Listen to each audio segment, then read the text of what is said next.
എന്ത് അഹങ്കാരം ഉണ്ടായിട്ടാ അവള് വീണ്ടും നിന്റെ ഓഫീസിലേക്ക് വന്നു കയറിയത്? ഇപ്പോഴേ പുതിയ അഭിനയമായിട്ട് ഇറങ്ങിയിരിക്കുന്നത്. വെല്ലുവിളിയും ബഹളങ്ങളൊക്കെ ഉപേക്ഷിച്ചു.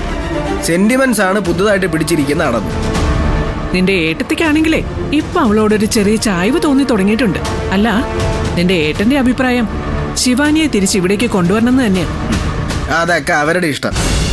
ശിവാനിയെ കൊണ്ടുവരികയോ കൊണ്ടുവരാതിരിക്കുകയോ എന്താന്ന് വെച്ചാ ചെയ്തോട്ടെ.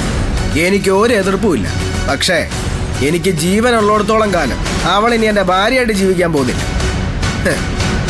ഏട്ടത്തിയുടെ ഏട്ടൻ്റെ മനസ്സിൽ അങ്ങനെ ഇനി എന്തെങ്കിലും ചിന്തയുണ്ടെങ്കിൽ അതിന് വെച്ച വെള്ളം അങ്ങ് വാങ്ങി വെച്ചാൽ മതി.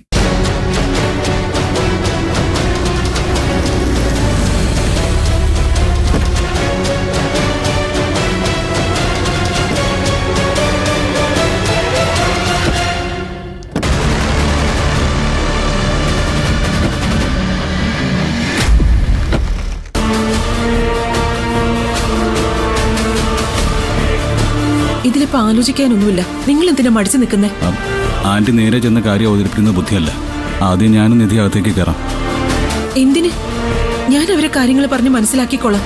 അത് വേണ്ട അമ്മായി. ആദ്യം ഞങ്ങൾ കയറാം. അമ്മായി പുറകെ അങ്ങ് വന്നാ മതി. വാ.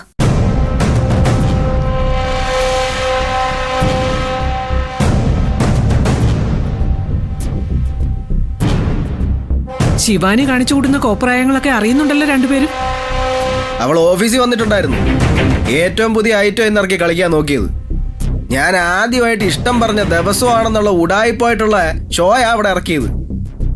ദേ, രണ്ടുപേരോടുമായിട്ട് ഞാനൊരു കാര്യം പറഞ്ഞേക്കാം. ഇനി എന്തൊക്കെ കളികൾ കളിച്ചാലും ശിവാനിയെ വീണ്ടും സ്വീകരിക്കുന്ന ആരും കരുതണ്ട.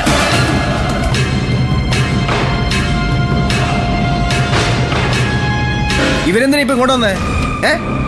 എത്ര തവണ ഇറക്കി വിട്ടാലും നാണമില്ലേ നിങ്ങൾക്ക്? അടിച്ചിറക്കി വിട്ടാലും പിന്നെ എന്തിനാ ഇങ്ങോട്ട് വന്നു കയറുന്നേ? പോ, ഇറങ്ങി പോവാൻ. ഒന്ന് അടങ്ങ് നീ. രേണുകാന്റി ഞങ്ങളെ അങ്ങോട്ട് കൂട്ടിക്കൊണ്ട് വന്നത്.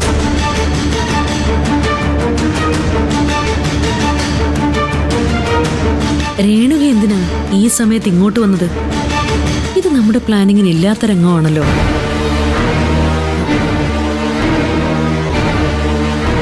നീ പറഞ്ഞത് എനിക്ക് അങ്ങോട്ട് മനസ്സിലായില്ല ഗൗതം. നിങ്ങളാണ് ഇവളെ വിളിച്ചോണ്ട് വന്നതെന്നോ? എന്തിന്?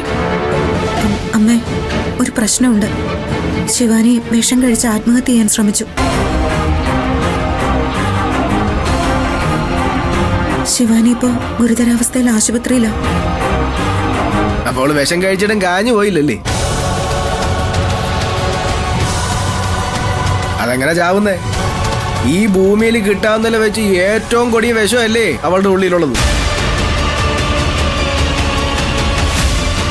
എന്തായാലും അവളുടെ ഈ തീരുമാനമെങ്കിലും ശരിയാണെന്ന് എനിക്ക് തോന്നുന്നത്. ഈ ഭൂമിയിലുള്ള സകല ആളുകൾക്കും ഭാരമായിട്ട് ജീവിക്കുന്നതിലും നല്ലത് മരിക്കുന്നത് തന്നെയാ.